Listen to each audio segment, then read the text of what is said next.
Assalamualaikum warahmatullahi wabarakatuh. Sebelumnya perkenalkan, nama saya Anis Alia Auni dengan NIM 222121187 dari program studi hukum keluarga Islam kelas 3E. Saya akan menyampaikan materi maqasid syariah menurut Jazar Auda, pendekatan studi hukum Islam.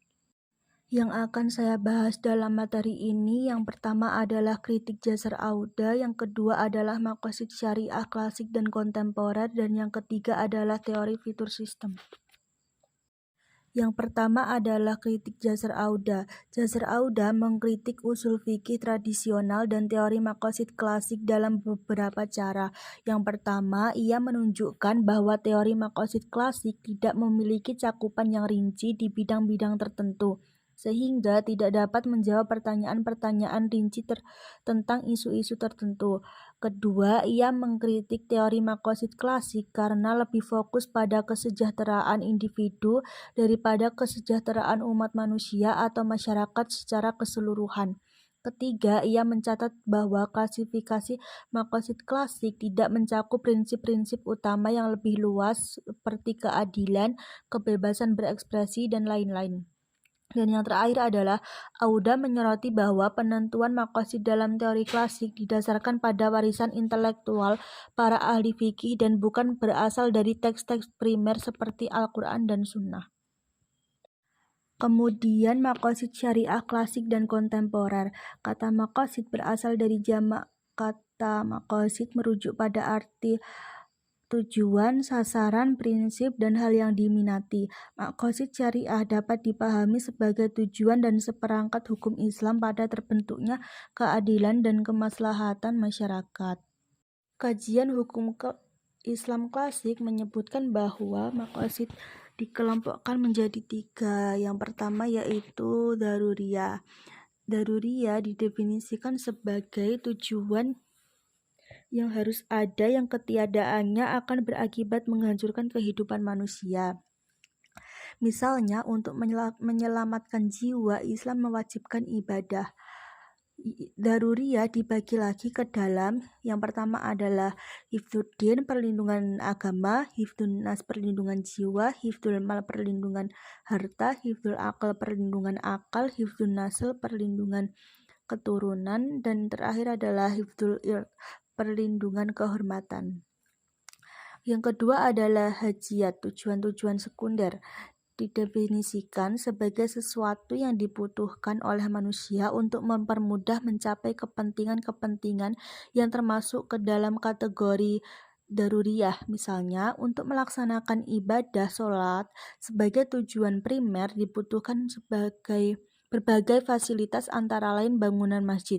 Jika tidak ada masjid, maka akan terjadi kesulitan dalam melaksanakan ibadah, meskipun ketiadaan masjid tidak sampai menghancurkan ibadah, karena ibadah dapat dilakukan di luar masjid. Ketiga adalah tasiniyah. Tujuan tersier didefinisikan sebagai sesuatu yang kehadirannya bukan niscaya maupun dibutuhkan, tetapi bersifat akan memperindah proses perwujudan kepentingan daruriyah dan hajiyat. Sebaliknya, ketidakhadirannya tidak akan menghancurkan maupun mempersulit kehidupan, tetapi mengurangi rasa keindahan dan etika.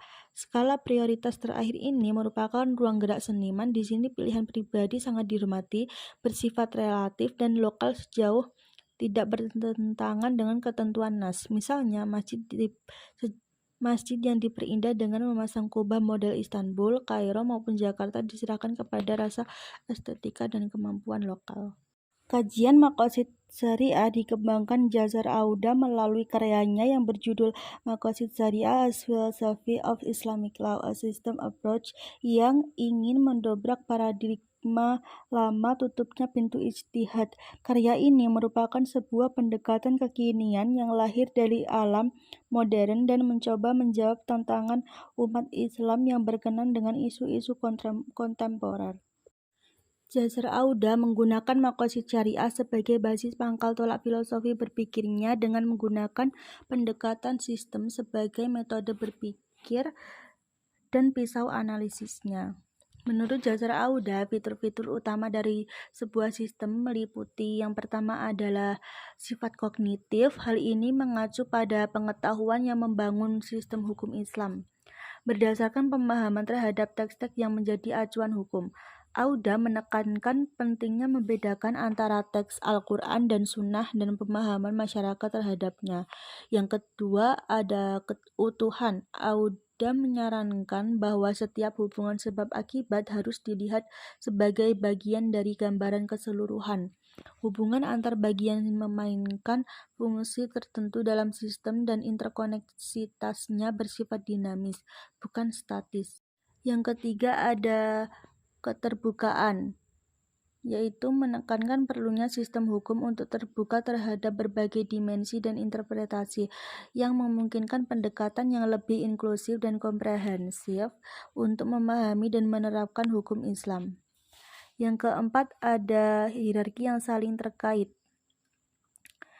Auda menekankan keterkaitan dan struktur hierarki dari sistem hukum di mana tingkatan dan komponen yang berbeda saling mempengaruhi satu sama lain. Jasr membagi hierarki maqasid syariah ke dalam 3 kategori, yaitu maqasid al-ammah.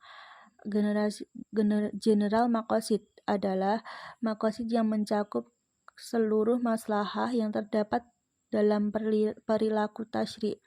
Yang kedua adalah maqasid khossah, spesifik maqasid, yaitu maqasid yang terkait dengan maslahah yang ada dalam persoalan tertentu. Yang ketiga adalah maqasid juz'iyah, parsial maqasid, yaitu maqasid yang paling inti dalam suatu peristiwa hukum. Yang kelima adalah multidimensionalitas, yaitu menyoroti perlunya sistem hukum untuk terlibat dengan berbagai dimensi yang mencerminkan kompleksitas dan keragaman masalah dan konteks dunia nyata. Dan yang terakhir, yang keenam adalah tujuan. Auda menempatkan maqasid syariah sebagai prinsip dan metodologi fundamental dalam reformasi hukum Islam kontemporer dengan menekankan pentingnya efektivitas sistem dalam mencapai tujuan dan memecahkan masalah-masalah tertentu. Sekian penjelasan materi maqasid syariah menurut Jasar Auda, pendekatan sistem dalam hukum Islam dari saya. Apabila ada salah kata mohon dimaafkan. Wassalamualaikum warahmatullahi wabarakatuh.